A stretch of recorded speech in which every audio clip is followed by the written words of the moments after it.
अस्सलाम वालेकुम नाजरीन। आज मैं आपके लिए लाई हूँ एक बहुत ही खूबसूरत कहानी, जादू जैसी बात। कहानी का नाम है बोलता दरख्त। चलिए सुनते हैं। आए कहानी। एक गांव में एक बहुत पुराना दरख्त था। सब लोग उसे बाबा दरख्त कहते थे। दिन में तो वो आम सा लगता, मगर रात के वक्त जब हुआ चलती तो ऐसा लगता जैसे कोई आहिस्ता आहिस्ता बातें कर रहा हो। एक दिन एक बच्चा अहमद स्कूल से आते हुए इस दरख्त के नीचे बैठ गया। इसने मजाक में कहा, अगर तुम वाकई बोल सकते हो तो कुछ कहो ना। अचानक हुआ चली और एक नरम सी आवाज़ आई, मैं बोलता हूँ मगर सिर्फ इनसे जिनके दिल सच्चे हों।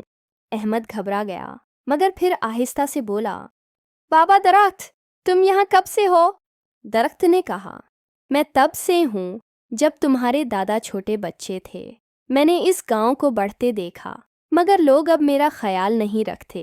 मेरी टहनियाँ काट देते हैं, मेरे नीचे कचरा फेंक देते हैं। अहमद को बहुत अफसोस हुआ।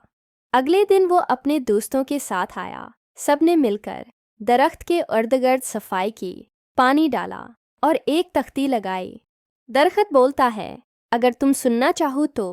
कुछ दिन बाद पूरा गांव वहां आने लगा।